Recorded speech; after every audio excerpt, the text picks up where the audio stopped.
Hello, I'm at the home of Credo Mutwa, a fantastic man who it's been my privilege to know for a very, very long time. A Zulu Sanusi, what some people know better as a shaman, but it's a high shaman. This man is a library on legs when it comes to African knowledge, and anyone that's read my books or seen my talks will see how much information this man has to share with the world. And one of the artifacts which has been highlighted many times in my books, because I think it's so significant, is something called the Necklace of the Mysteries. It's the one with all the symbols hanging from it which tell the story of humanity and the story of Africa.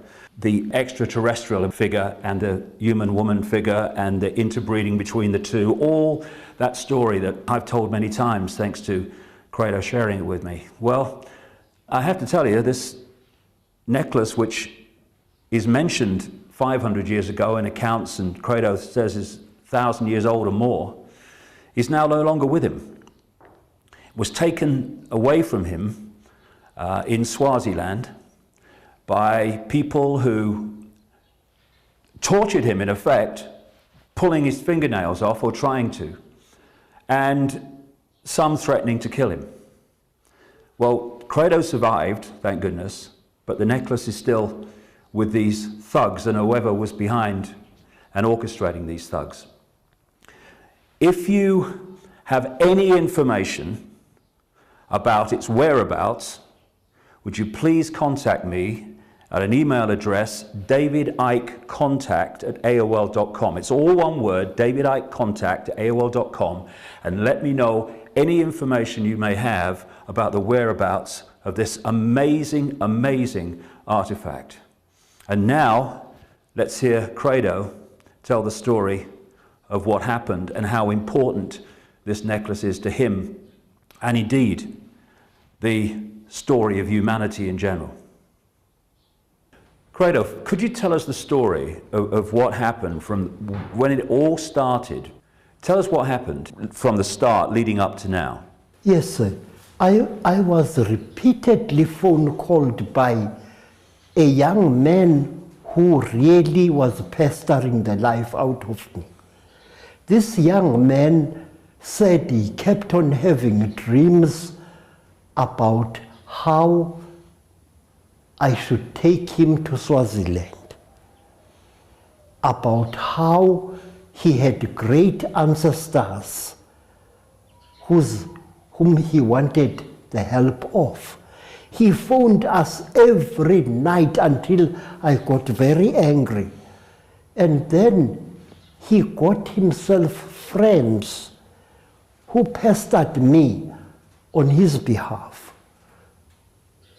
And in the end, they said, it has been said by white people that I am a traitor who takes black knowledge and hands it to white enemies of the black people.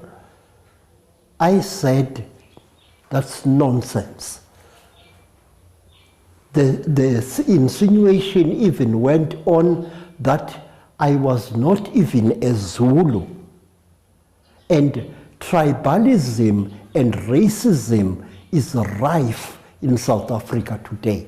People can be killed like dogs if their lineage or tribe or family are in doubt.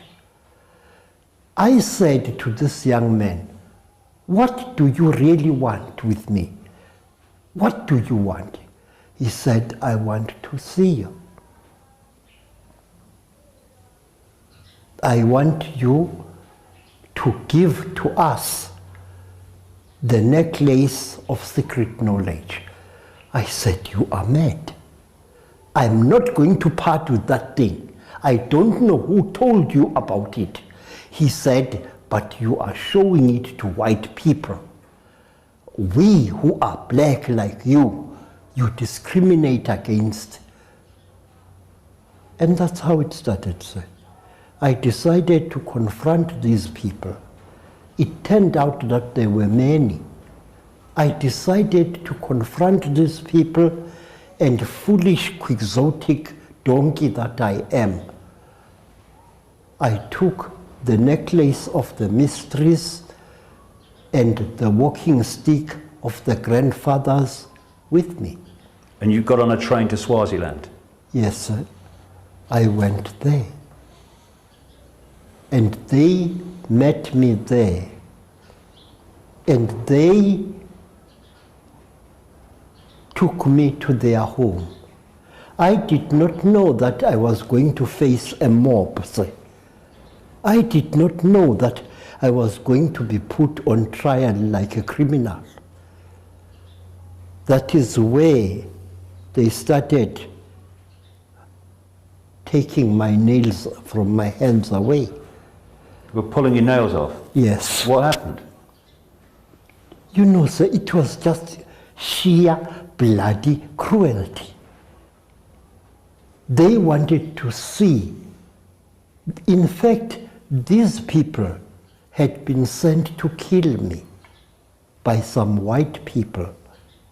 White people who had offered them a lot of money for this necklace. It was a nightmare. But circumstances saved me beyond the terrible pain I was going through. You were telling me someone sat on your hand and then someone else was pulling your fingernails off. I was sitting on the chair, sir, when this boy sat up on my arm. It was these wicker chairs. Yeah. And this one sat on my arm, and suddenly I felt a terrible pain. He was pulling my nail with the pliers, but he broke the nail in two places. I said, "You want to kill me, don't you? That's what you brought me here for. But let me tell you that I am a Sanusi. I am a descendant of Ngoza. I am a descendant of Sifile. I am a pure-blooded Zulu. And I am not afraid to die. Let me tell you that you who are pulling my nail out of my fingers, you are sick. There is something sick about you. You are very, very close to death." He started screaming, saying, what? I said, "You are close to death." I could see shadows in his eyes. I could see something else. I smelled a strange smell, the smell of a person who is on the last stage of AIDS. I said, "Touch another nail in my finger, and you are going to die shitting like a dog. Go on, do it." Then there started an angry uproar. Some said I should be stabbed to death. I said, "Stab me to death. Within 2 hours, one of you will die, and that is you." He started screaming and he ran out of the house, and it was just a uproar. I wish you were there to see. People were quarreling with each other now. Some said, "Let this man go. Can't you see he's got an evil spirit? How did he know that you are going to have such a stomach ache? How did he know that you have got AIDS?" I said, "I can see. Kill me. I'm not afraid. I have no friends here. Go on." They took the necklace. I was too weak to carry it out. They took the necklace and the stick, and on the following morning, I was very, very sick. A group of the women escorted me to the station. I was put on the train. They tried to be nice to me, but I was out of this world. I no longer knew what was happening or what was happening. They kept the necklace of the mysteries, Yes, the necklace of the knowledge. Yes, sir. And you've never had any idea where it is since then? No, because I have not left here since then, sir. What does that necklace mean to you? Sir, these necklaces are the Bible of the black people. These necklaces are, we learn from them things that you don't learn in any school to white people. These necklaces are alive, sir. They were made by women. That is why they consist of copper. Copper is a female metal. That is why they consist of the green stone, vadite, which was also handled by women. And it's very old, isn't it? It is, sir. It is.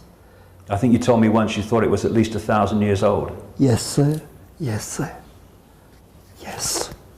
And what effect has it had on you? I mean, how has it made you feel since, because I know we've talked about this many times. I am broken.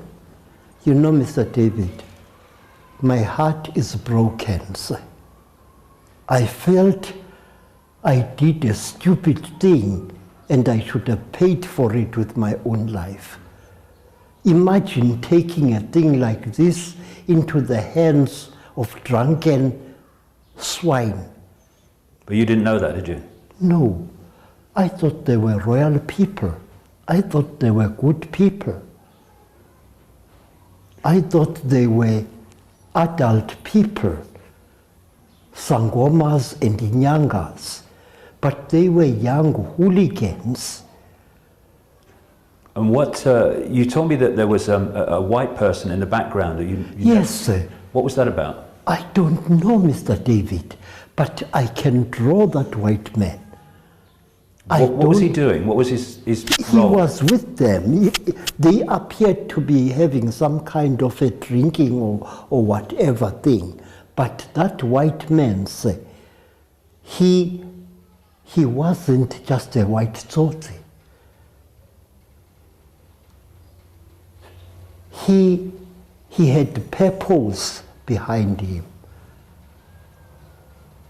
And I noticed another thing. It was he who appeared to be crazy about the necklace. He seemed to be freaking out, if you know what I mean.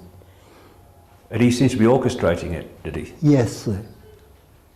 And they didn't seem to like me for some reason, you were telling me. Sir? They didn't like me for some reason. Yes. They asked me, where are you? I say, I don't know. Angazi. I don't know where Mr. David Icke is. They said, but doesn't he write to you? I said, you can search my post office. I don't even own a cell phone. I've only got a real phone. And what was their problem with me then? I don't know, sir. But somehow, the way they were afraid of you. That's very funny, Mr. David. I asked, have you ever seen Mr. David Icke? He said, no. I said, then why are you shit scared of him for? He didn't answer me. I was the white Satan, wasn't I, according to them? Sir? The white Satan, wasn't it, they called me? Yes, you white devil. The white devil. Mm. Because I guess you're sharing information with me and it's only supposed to be for one group of people instead of for the world. But sir, there's something that really, really worried me. I only thought about that afterwards. Mr. David, these people, the black people, looked ordinary black people, sick looking. But that white man, no sir, let me try and work out.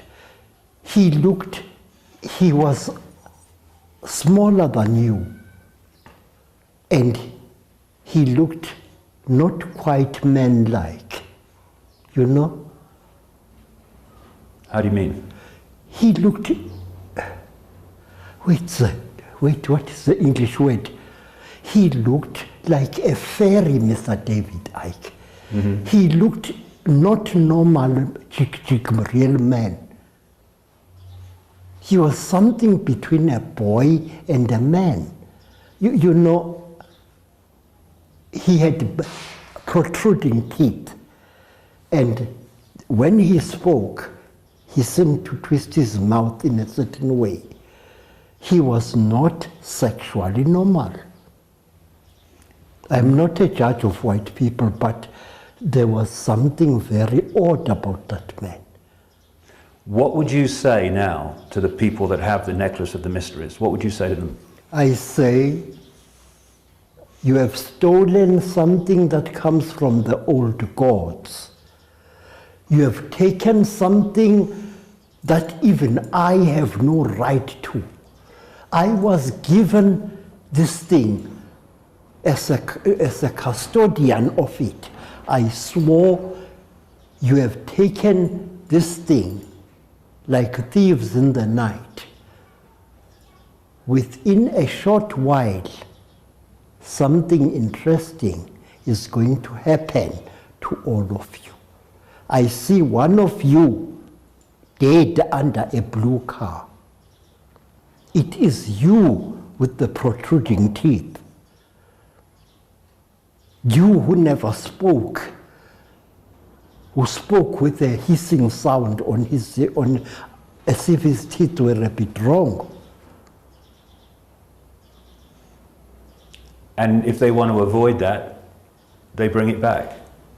They had better bring it back. They had better bring it back. This I swear by my mother's breast. The necklace of the mysteries belongs to no one, not even I who am the keeper of it. Bring it back. You were sent to take it away. You were sent by someone. Who it is, I don't know, but I will dream about them and I will know who they are. You called me a sellout, a traitor who licks the backsides of white men. You are the traitors.